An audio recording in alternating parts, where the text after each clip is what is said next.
संजय कुमार राजभर का channel subscribe करें और घंटी दबाना ना भूलें। ए मैडम सुनिए, ना दौलत पे नाच करते हैं ना शोहरत पे नाच करते हैं। हुए हैं राजभर के घर में पैदा, सिर्फ हम अपनी किस्मत पे नाच करते हैं।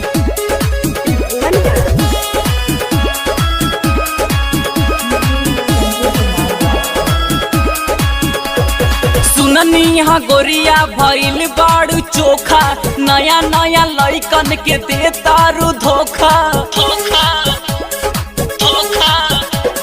सुननी यहाँ गोरिया भइल बाड़ू चोखा, नया नया लइकन के दे तारू धोखा।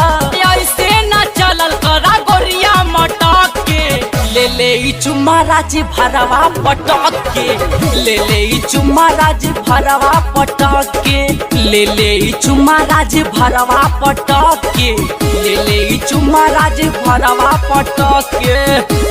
क्या नाम है आपका? संजय कुमार राजभर। कहाँ घर है? नए नए जवानी बा, ए उमरिया तूफानी बा। नए नए जवानी बा, ए उमरिया तूफानी बा।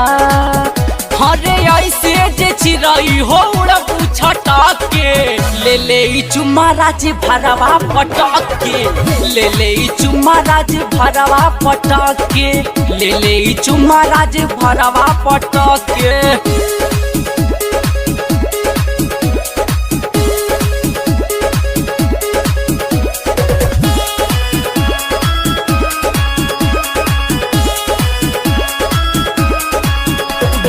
धसल नजरिया में कमे घूमा बजरिया में, बड़ू धसल नजरिया में कमे घूमा बजरिया में।